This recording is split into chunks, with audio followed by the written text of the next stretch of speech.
Radio Grand Lac sur 88 FM. 88 FM. Scoop en air. Scoop en air. Les meilleurs potins de la semaine.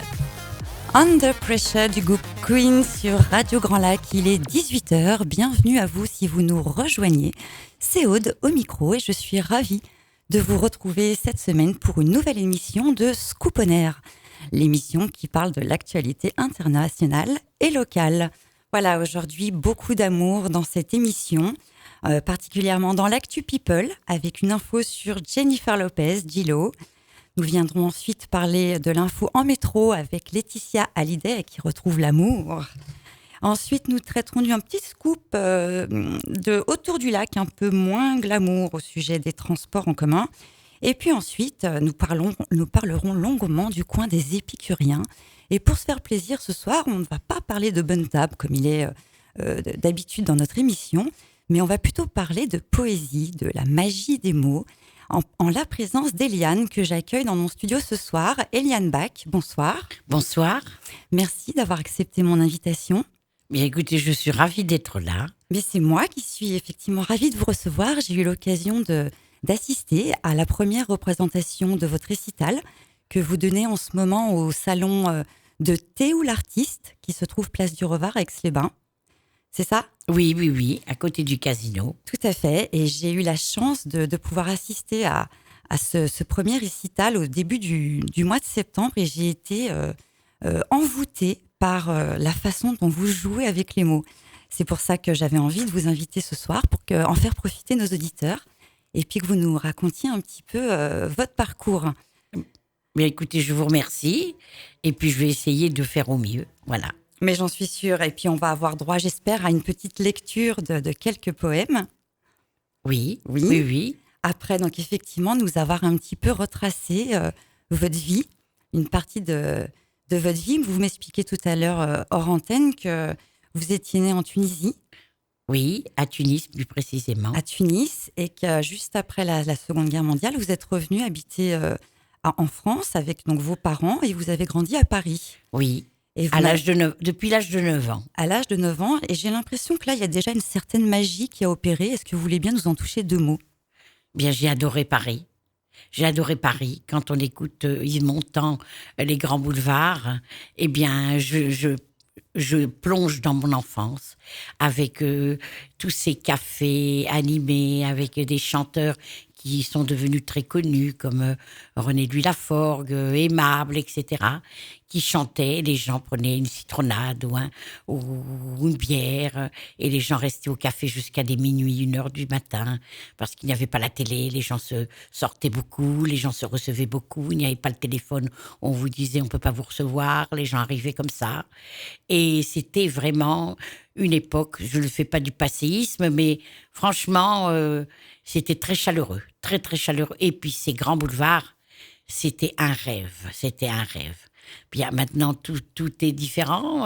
Quand je me promenais dans les rues que je traversais pour aller à l'école, où il y avait les halles avec tous les bouchers, avec leur viande sur le dos, etc. Maintenant, ce sont des cafés branchés, des restaurants, des zones piétonnes. Enfin, Paris a changé. Ce n'est plus le même, mais j'aime Paris quand même. J'adore Paris. Les temps ont changé, effectivement. Maintenant, la pression est peut-être un peu plus palpable dans le quotidien de tout le monde.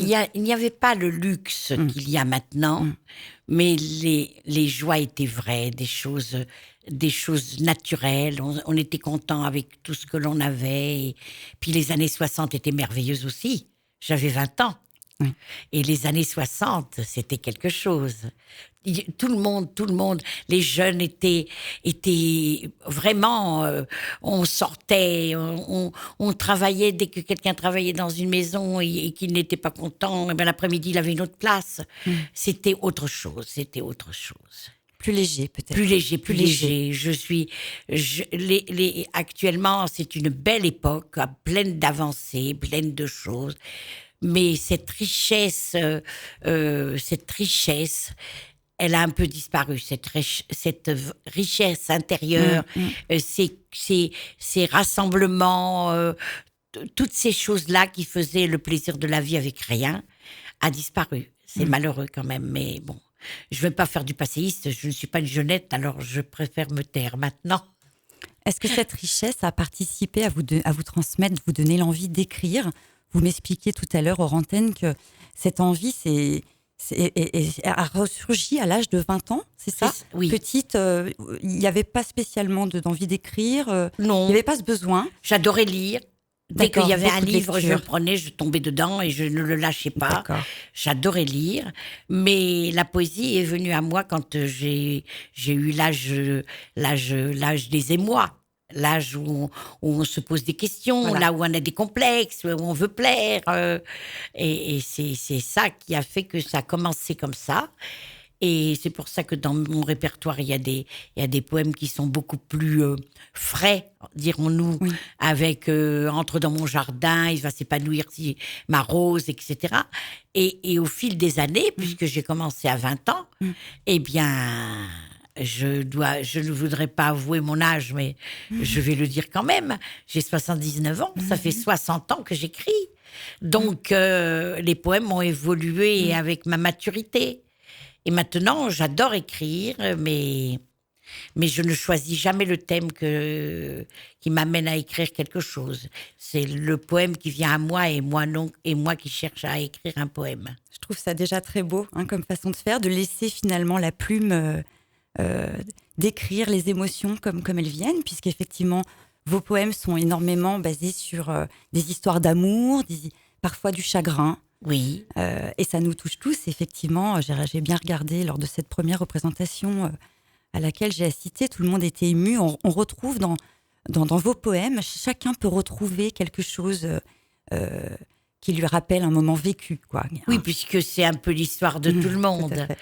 Nous vivons plus ou moins chacun d'une différente manière les mêmes émotions, les mêmes passages, les mêmes choses, même si on a un parcours différent. Oui. Et c'est pour ça que beaucoup de personnes se reconnaissent. J'ai perdu mon mari, donc j'ai le chagrin de l'avoir perdu. Nous étions un couple fusionnel. Nous sommes aimés 52 ans. Et je considère, je n'ai pas arrêté les années d'amour avec lui, avec sa disparition. Il est encore là. Moi, je considère, on s'est connus en 63 et en 1963. Oui.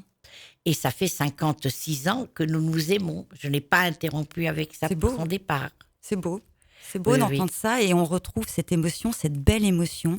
Oui. Se retrouve dans vos poèmes qu'on aura le plaisir d'écouter tout à l'heure. Je suis sûre que vous avez sélectionné le meilleur de vos écrits. Oui, je vous en dirai quelques-uns. Et puis, si toutefois vous désirez connaître les autres poèmes, eh bien, vous venez me voir au Salon de thé ou l'Artiste, à Aix-les-Bains, où je donne un récital tous les 15 jours, le vendredi soir à 18h. Voilà, on vous rappelle effectivement qu'il est possible de venir assister à ce récital que vous proposez donc un vendredi sur 2 au Salon de thé ou l'Artiste qui se trouve vers le Casino. Oui, rue Adiland, plus précisément.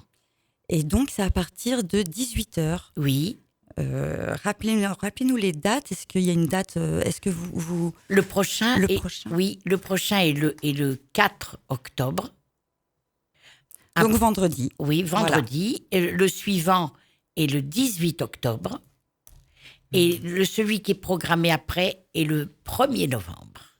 D'accord, très bien. J'espère que vous avez eu le temps de noter, nos chers auditeurs. Sinon, on vous fera un petit mémo sur notre page Facebook. Je vous rappelle l'adresse, c'est rue Aldiman, le salon de thé ou l'Artiste. On va faire une petite pause musicale avec une reprise que j'affectionne particulièrement, Kokomo de Adam Green. Et on revient tout de suite après pour l'Actu People en compagnie d'Eliane Bach sur Radio Grand Lac. Radio Grand Lac sur 88 FM. Radio Grand Lac 88 FM. Scoop en air. Les meilleurs potins de la semaine. Une très belle reprise d'Adam Green, avec Kokomo sur Radio Grand Lac. Bienvenue si vous nous rejoignez.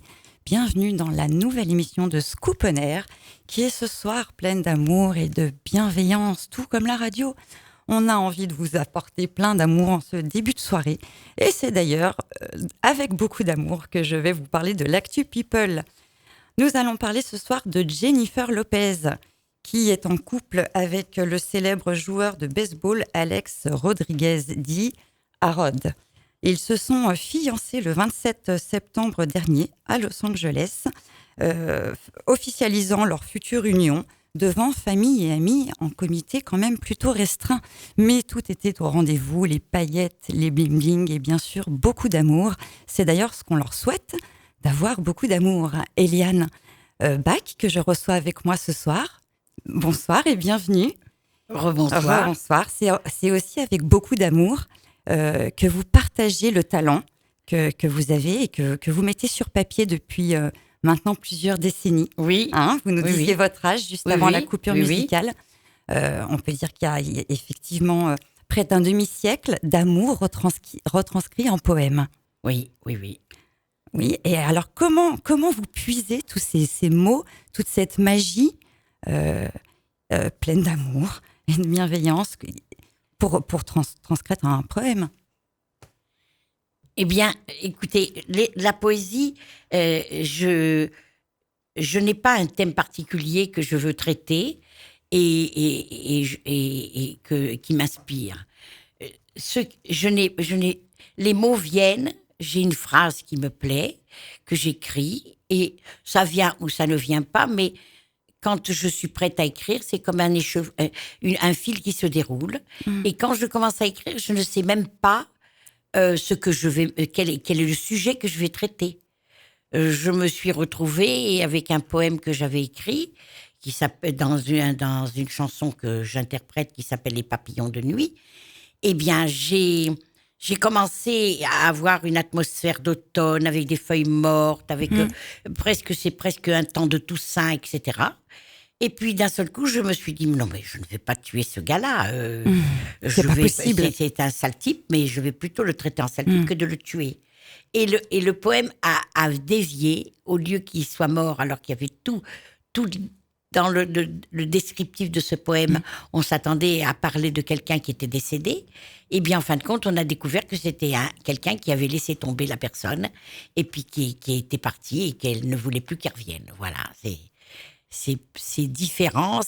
Je ne sais pas quand j'écris où ça va me mener. Voilà. D'accord, donc c'est pas uniquement du vécu, quoi. Ce n'est pas basé uniquement sur il y a beaucoup de vécu. J'ai écrit sur les vieilles filles. C'était une voisine de chez mes parents qui était pharmacienne. Nous, on était 3 enfants turbulents. La maison n'était pas toujours rangée parce qu'on dérangeait sans arrêt tout. Et puis, un jour, elle m'a fait rentrer chez elle. Tout était en place. C'était joli, les petits coussins, les petites choses. Et puis, à 20 ans, eh bien, je me suis rendu compte que cette dame qui était dans un univers douillet, il n'y avait pas de vie dans sa maison. Et ça m'a fait... Et j'ai écrit Les vieilles filles. D'accord. Plusieurs poèmes ont été inspirés par exemple, la campagne. Les enfants. Mais quand nous sommes arrivés de Tunisie, c'était après la guerre, il n'y avait pas de logement. Mes parents nous ont envoyés dans la Mayenne chez un oncle qui nous a gardés pendant 6 mois en attendant que mes parents trouvent quelque chose. Eh bien, je ne connaissais pas la campagne. On avait des pèlerines et des galoches. Et on marchait à l'école, il fallait faire 2,5 km. Et ces souvenirs-là, je vois mes frères en train de marcher. On partait tous les 3 à l'école. Et c'est ces souvenirs-là que je décris. Donc finalement, c'est un peu une recette, quoi.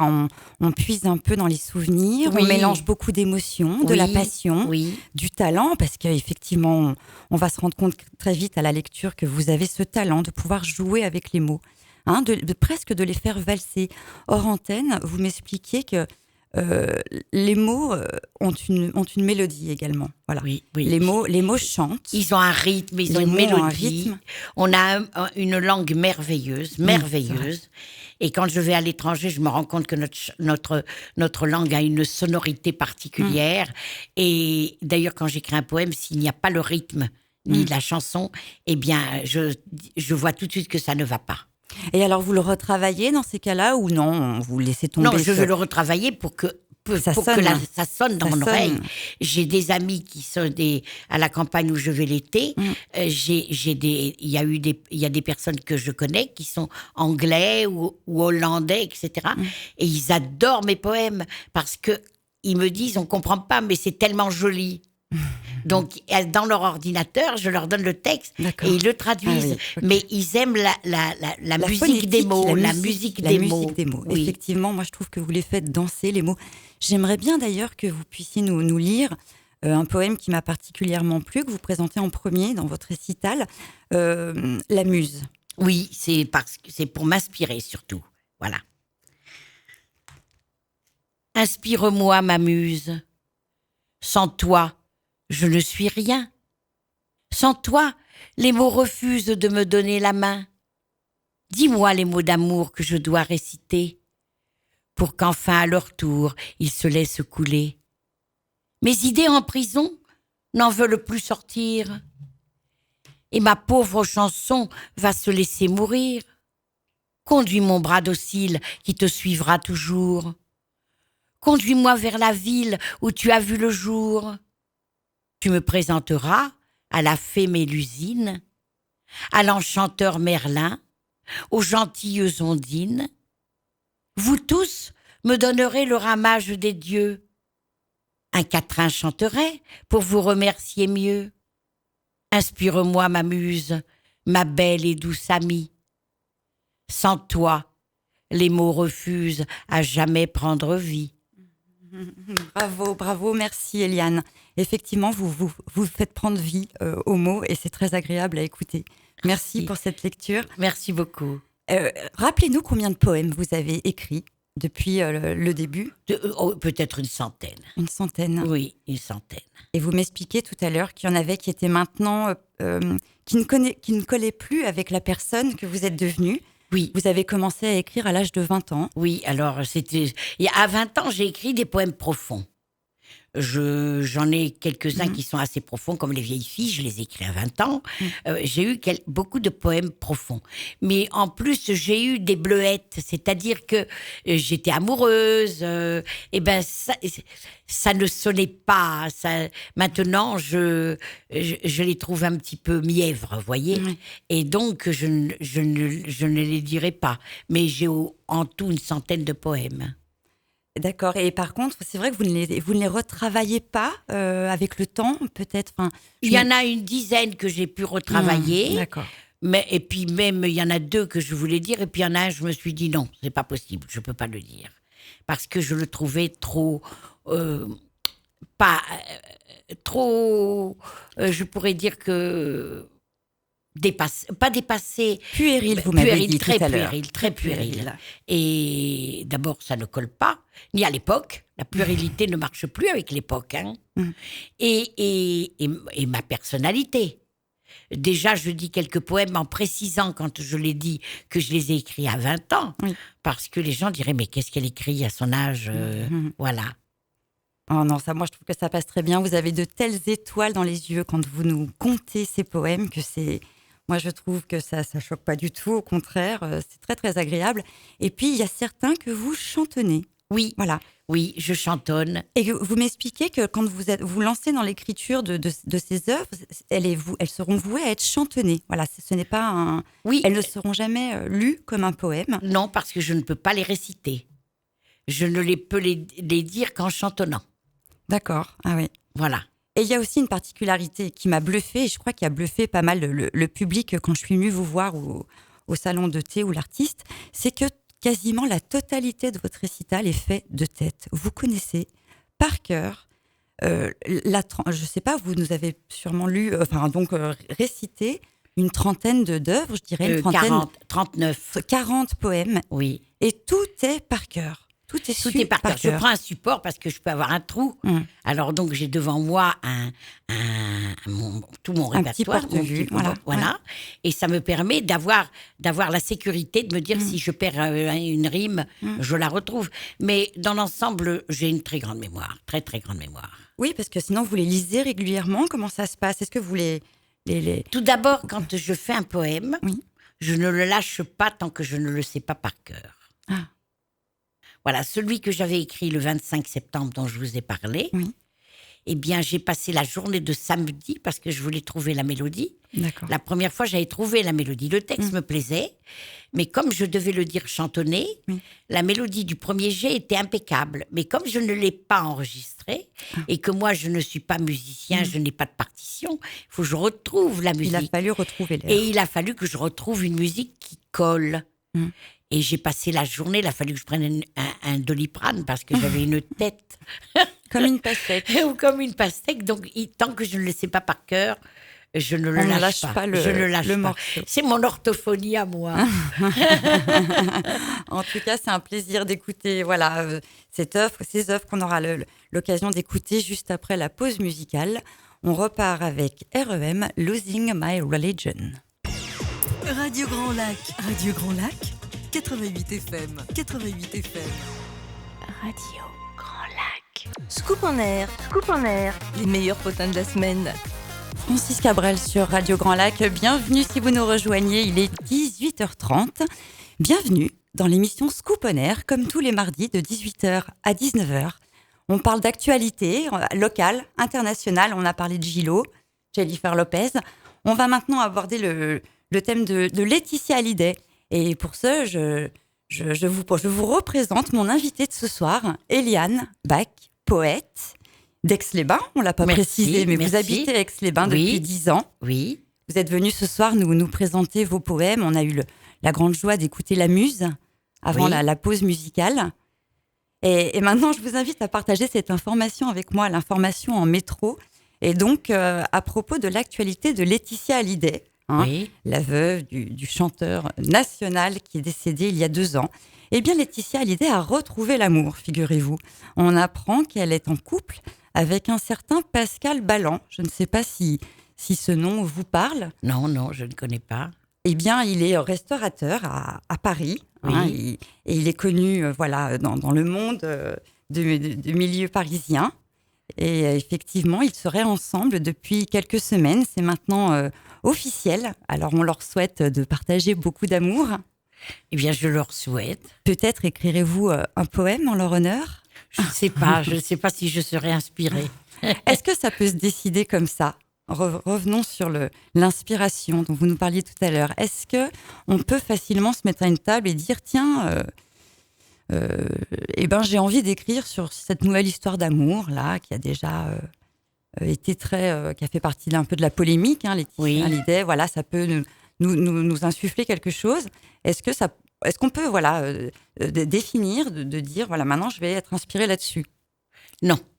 Déclencher l'inspiration. Voilà, c'est ça. Il faut qu'il y ait quelque chose de profond dans l'événement et qui fait que ça suscite l'émotion. D'accord. Si c'est un fait divers quelconque, je ne serai pas inspirée. Ça ne marche pas ? Non, ça ne marche pas. Et même si je veux écrire demain un poème, là, j'en ai écrit un, je suis même étonnée, ça fait 4 ans que je n'avais rien écrit. D'accord. Oui, depuis la disparition de votre... Oui, voilà. Donc maintenant, je ne sais pas si l'inspiration me viendra quand je m'asserai. Mais jusqu'à présent, ça n'a jamais fonctionné comme ça. Je ne m'asseyais pas pour écrire, parce que maintenant, j'essaye de rechercher. La seule chose qui me fait espérer, c'est que j'ai écrit ma muse, j'en ai écrit un autre qui s'appelle Inspiration, pour essayer d'invoquer les muses et les enchanteurs pour me donner un petit coup de main. D'accord. Voilà. Est-ce que vous vous servez aussi peut-être de votre entourage qui peut-être nourrissent aussi des envies, ou en tout cas des émotions sûrement. J'en profite d'ailleurs pour saluer votre fille, Nathalie, si elle nous écoute. C'est ma fille, c'est mon amour. Et qui mérite bien, voilà. J'ai 2 enfants, j'adore mon fils autant que ma fille. Mes 2 enfants, ce sont mes yeux, mais ma fille est tellement exceptionnelle. Elle est présente à chaque instant. Elle a eu des obligations énorme. Elle laissait tout tomber quand il m'arrivait quelque chose. Elle a toujours été présente. On sent une très grande complicité entre vous. Oui, on a aussi souvent des accrochages parce qu'on a le même caractère. Ah bah comme mère et fille. D'ailleurs, j'embrasse ma maman. Ça fait des flammes, mais 2 minutes après, on a oublié. Ah oui. Oui. Elle me racontait aussi lors de ce récital qu'elle aussi écrivait un peu. Oui, elle écrit. Elle écrit. Très joliment, elle a écrit un poème sur sa fille quand elle était enceinte. D'accord. Et pour lui souhaiter l'arrivée, les problèmes qu'elle se posait. Je pense que si elle se donnait la peine, si elle prenait le temps, parce c'est un tourbillon. Eh bien, c'est un euphémisme. Eh oui, c'est une hyperactive dans tous les domaines et une pointilleuse, il n'y a rien qui passe. Oui. Eh bien, elle pourrait écrire parce qu'elle a la même sensibilité que moi. Oui. On est pratiquement identiques. Elle est beaucoup plus belle que moi, elle est beaucoup plus intelligente que moi, mais c'est moi qui l'ai faite. En tout cas, vous avez le même regard pétillant toutes les deux et c'est vraiment très agréable. Voilà, de croiser des gens comme ça qui sont pétillants de vie. Nous, à Radio Grand Lac, on adore. Voilà, vous partagez des âmes, des acteurs du territoire qui mettent des bulles dans notre vie. On écoutait la semaine dernière Kevin qui met des paillettes. Et bien nous, à Radio Grand Lac, on met plutôt des étincelles, voilà, des étoiles. Ok. Merci beaucoup pour tous ces compliments. Avec plaisir. Est-ce que peut-être vous auriez un deuxième poème à nous faire partager ? Oui, alors je vais commencer par Les Migrants. Allez. Parce que c'est un poème qui plaît beaucoup. Alors c'est... Oui, Les Migrants, voilà. Qui a été écrit il y a quelques années. En 2009, il n'y avait pas encore ce grand problème des migrants, mais je ne sais pas pourquoi, j'ai écrit Les Migrants et ça a collé, c'était les débuts des migrants. D'accord. Voilà. C'est à vous. Les vagabonds s'en vont au ciel d'un clair de lune pour trouver le soleil par-delà l'horizon. Leurs poches sont si vides et leur peau est si brune qu'ils se fondent légers dans la nuit des nations. Ils quittent l'âme en peine et le cœur plein d'espoir, leur petit bout de terre ou leur pauvre logis, en laissant derrière eux un bonheur dérisoire, promettant poche pleine de revenir ici. Ils marchent dans la nuit, serrés les uns aux autres, en suivant le passeur comme on suit un messie, ne sachant pas encore que ce mauvais apôtre n'est là que pour encore les jeter dans l'oubli. Ballottés par les vents, ballottés par la vie, ils vont de loin en loin pour trouver le bonheur, errant de port en port pour trouver un abri, attendant un transport pour un morceau de pain. Ils se cachent le soir sous abri de fortune, la police du soir les scrutant dans le noir, la peur au ventre encore sous un croissant de lune, se croyant à l'abri sous un banc de brouillard. Mais que trouveront-ils après tant de déboires ? À part quelques élus qui pourront se compter pour un semblant de vie encore plus dérisoire, un morceau de pain dur qu'il faudra grignoter. Ils rêveront alors à leur coin de misère, entourés par les leurs, à la lueur du soir. Mais comment faire alors pour refaire marche arrière, sans tuer en chacun toute une vie d'espoir ? Merci Eliane. C'était Les Migrants que vous avez donc écrit en 2009. Oui. Avant effectivement que le sujet prenne une telle ampleur. Voilà, je l'ai écrit parce que c'était les débuts et ça, j'avais ressenti ça, même inconsciemment, oui. Puisque je l'ai écrit, systématiquement et ça avait dû travailler dans mon subconscient. Voilà. Merci d'avoir partagé avec nous ce joli poème, Les Migrants. On rappelle qu'on peut vous retrouver au salon de Théoul Artiste, rue Aldiman, un vendredi sur 2 pour un récital à partir de 18h, à peu près jusqu'à 20h environ, où là vous récitez, où vous chantonnez une quarantaine de poèmes de votre plume. Oui. Et donc c'est un vendredi sur 2. On rappelle que la prochaine date est vendredi prochain, le vendredi 4 octobre, puis le 18. Et enfin, une dernière date, le 1er novembre. Oui, une dernière date qui est arrêtée, puisque c'est tout systématiquement toutes les 2 semaines, le vendredi. Voilà, à partir de 18h. Sur réservation, parce que c'est une petite salle. Alors, où est-ce qu'on peut réserver, Eliane, pour vous ? On peut téléphoner à au salon de Théoul Artiste. Théoul Artiste. Oui. Ou alors aller réserver sur place. Aller directement réserver sur place. Oui, aussi également. D'accord. Il y a possibilité, je crois, de petites restaurations à l'issue du récital. Oui, ils vont faire un plat unique. Ah voilà, d'accord. Par exemple, le 4, il va y avoir des lasagnes avec une salade. D'accord. Et autour de ça, on peut manger éventuellement un fondant au chocolat, des gaufres, des glaces, etc. Voilà. Et ceci est prévu à l'issue de votre récital qui, je le précise, est gratuit. Oui, simplement, il y a une consommation pendant le récital. On voit une normal, consommation qui est légèrement majorée, à peine, pour ma prestation. D'accord. et puis qui n'amène pas loin, vraiment, c'est 2 €. Hein. Oui. On ne peut pas dire que ce n'est pas un cachet de ministre. mais ça me fait plaisir parce que elle a insisté pour que je sois rémunérée. Donc, je ne voulais pas refuser. D'accord, ok. Je crois que d'ailleurs, vous vouliez dire un petit mot, notamment au sujet de cette nouvelle...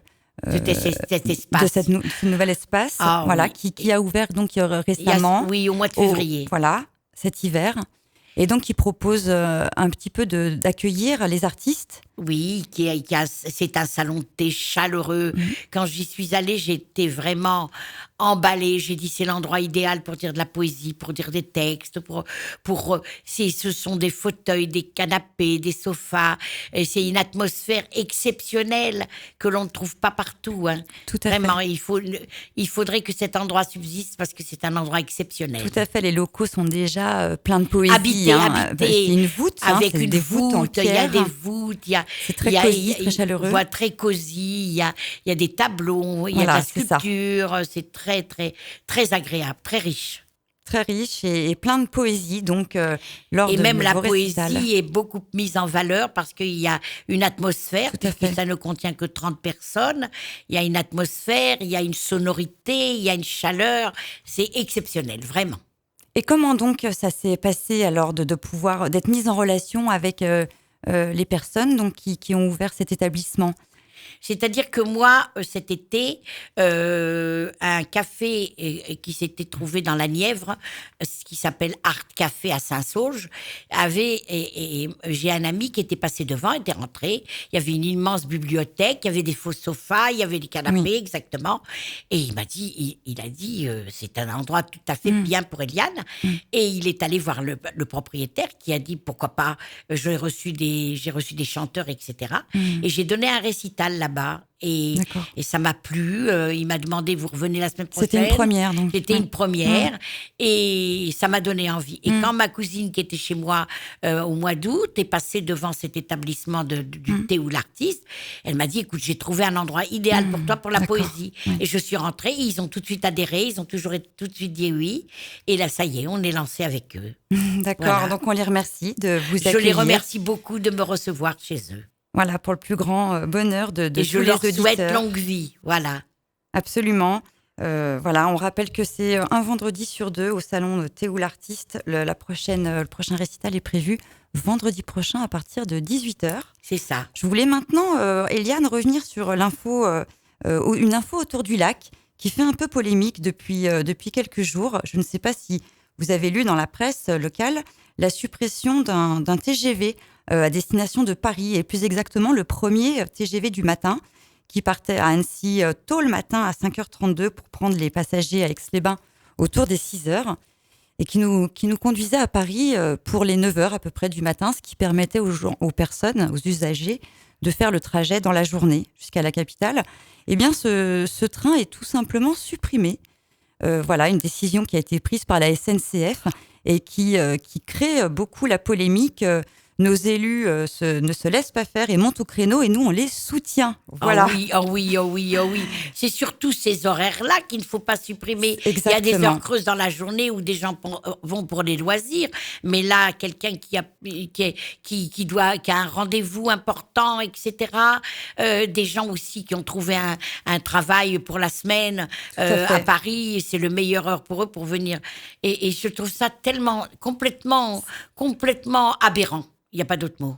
Effectivement, c'est un peu une aberration. Donc, on voulait un peu vous parler de cette info et Et si on pouvait un peu tous exprimer notre mécontentement pour que ce train... S'il y a une pétition, j'adhère tout de suite. Voilà, ce train qui permet quand même à des centaines d'Aixois, de Savoyards, de Hauts-Savoyards, de se rendre à la capitale très tôt le matin, ce qui évite aussi à plein de personnes d'utiliser des trains de nuit. Il y a des gens qui travaillent à Paris.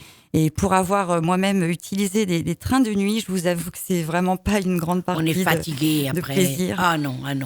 Voilà, donc là, c'est vrai qu'on aimerait bien tous on vous pousse un peu un cri de gueule ce soir. Si la SNCF nous entend, on est tous unis pour vous dire qu'il faut absolument remettre... Mais les élus ne peuvent pas arriver à avoir du poids dans cette histoire-là ? Alors, il me semble qu'il y a quand même de nombreux élus qui sont choqués par cette annonce. Mais c'est eux qui doivent se mobiliser parce que c'est eux qui sont les décisionnaires quand même. Tout à fait, Eliane. Tout à fait. Mais effectivement, il faut sentir aussi que la population est derrière eux. C'est effectivement quelque chose qu'il ne faut pas laisser passer. Messieurs les élus, si vous nous écoutez, on a effectivement Renaud Beretti, maire d'Aix-les-Bains, qui s'est tout de suite, lui, insurgé de cette nouvelle. Il y a également Monsieur Mignola, député... et président du groupe Modem à l'Assemblée nationale, qui s'est effectivement aussi qui a annoncé son mécontentement. Voilà, nous aussi, on voulait vous dire que effectivement c'est pas possible de priver les Aixois ou les Savoyards d'un tel transport vers la capitale. Oui, dans la journée, il y a des trains qui peuvent éventuellement être supprimés. Il y a beaucoup de retraités qui voyagent. Eh bien, ils peuvent en prendre un autre. Je suis retraitée moi-même. Mais au moins qu'on laisse les gens travailler. Nous sommes à l'époque où il faut travailler. Laissons les gens travailler. Oui. C'est la doctrine actuelle. Voilà, tout à fait. Effectivement, on va repartir sur une petite pause musicale avec une belle chanson du trio Goldman, Frédéric Jones, et on se retrouve tout de suite après sur Radio Grand Lac. Radio Grand Lac, la radio Grand Angle. Scoop en air, les meilleurs potins de la semaine. Bienvenue sur Radio Grand Lac. Si vous nous rejoignez, il est 18h53. Nous sommes dans la dernière partie de l'émission Scoop en air, en présence ce soir d'Eliane Bach, qui est venue nous raconter son parcours de femme, de poète, et qui nous a présenté d'ailleurs quelques-uns de ses poèmes. Vous aurez le plaisir de la retrouver au salon de Théo l'artiste, rue Aldiman, à côté de la brasserie du Casino, un vendredi sur 2 pour un récital qu'elle vous propose à partir de 18h, donc vendredi prochain, le 4 octobre. Et puis ensuite le 18 octobre, et puis une dernière date, le 1er novembre. La réservation est conseillée, le récital est gratuit, et vous pouvez réserver au 04 79 54 05 89. Voilà, ce sont les coordonnées du salon Théo l'artiste. Eliane, pour terminer cette émission ensemble, en douceur et avec toute la bienveillance que nous aimons à Radio Grand Lac, vous allez nous lire les deux derniers poèmes, dont votre préféré, qui s'intitule « Inspiration ». Oui. Eh bien, je voulais simplement dire une petite précision. Il faut prendre une consommation pour le récital. Voilà, la consommation, le récital est gratuit, mais la consommation est obligatoire. Il y a un petit quelque chose qui vous est reversé. Oui, 2 €. Et c'est bien la moindre des choses. Voilà, et puis après, il y a même une offre de restauration pour ceux qui veulent rester. Voilà. Je n'ai pas le tarif sous les yeux, mais il me semble que c'est un tarif très abordable. Très raisonnable. En tout cas, venez passer un bon moment tout en douceur, découvrir les poèmes d'Eliane Bach au salon de Théo l'artiste. Merci. Alors, je vais vous dire La maison sur la colline. Ils avaient mis leurs beaux chapeaux, leurs petites cannes et leurs manteaux, s'en sont allés sur le chemin en se tenant bien par la main, bien décidés à repartir de cet endroit fait pour mourir, où leurs enfants, bien décidés, avaient fini par les placer.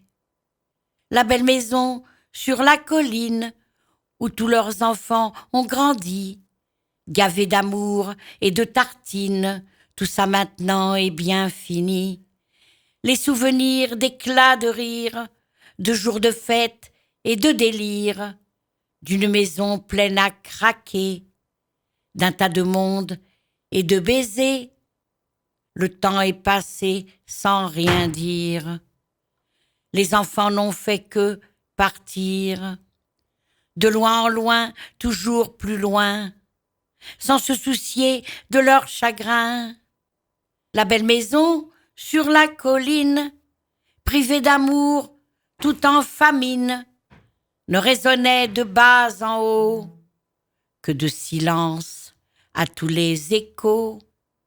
Les petits enfants grandis trop loin, qui revenaient de moins en moins, et les enfants ont décidé, la maison, faut pas la garder. Vous allez voir le bel endroit que nous trois vous avons trouvé. Vous serez traités comme des rois.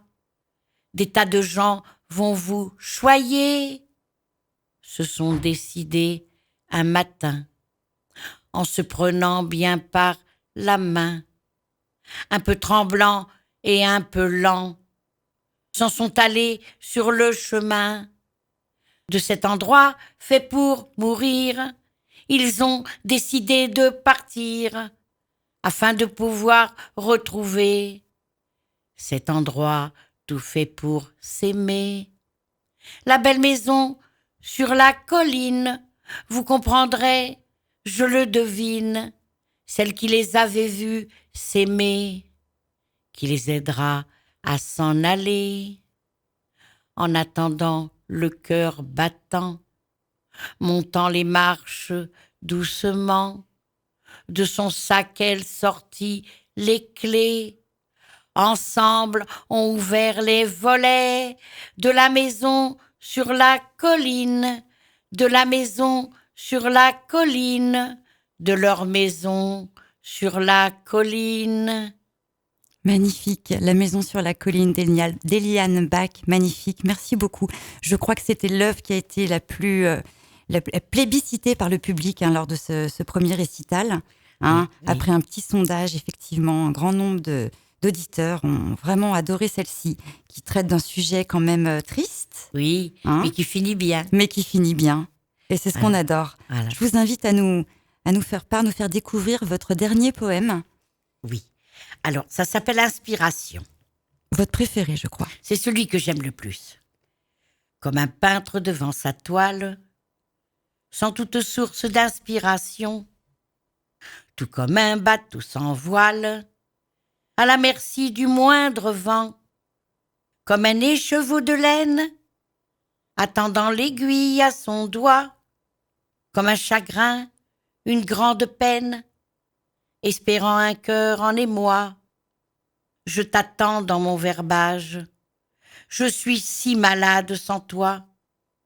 Ne plus écrire ni joie ni rage, ne plus écrire quel désarroi.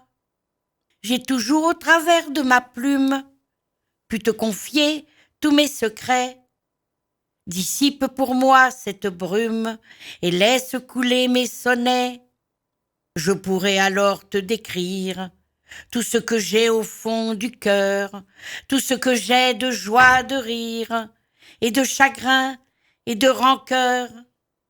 Tu pourras alors me surprendre en me donnant les mots magiques, tous ces mots qu'on aime à entendre, aussi jolis qu'une musique. Pour toi, je pourrais les jouer, toutes ces sonates en rime. On pourra alors s'envoler en survolant tous les abîmes, et nous saurons comme en plein ciel, comment écarter les nuages pour y faire jaillir le soleil et éclairer toutes mes pages. Magnifique, Eliane Bach, merci beaucoup. Inspiration. J'espère que ce dernier poème et l'ensemble de l'émission vous aura amené à tous l'inspiration pour passer une très belle soirée. En tout cas, c'est ce que je vous souhaite. Eliane Bach, merci beaucoup d'avoir accepté m'avoir reçu mon invitation et d'avoir partagé avec nous toutes vos émotions, vos talents, votre joie de vivre. C'est un vrai bonheur de vous accueillir à la radio. Donc n'hésitez pas à revenir nous voir pour nous faire part de vos prochaines œuvres qu'on aura plaisir à écouter. Merci beaucoup, merci beaucoup. Merci, au revoir Eliane. Bonne soirée. Bonne soirée à vous, bonne soirée à tous nos auditeurs qui sont de plus en plus nombreux. Merci de votre fidélité et à bientôt sur Radio Grand Lac. Je vous dis à la semaine prochaine pour une nouvelle émission de Scoop on Air. Les potins de la région.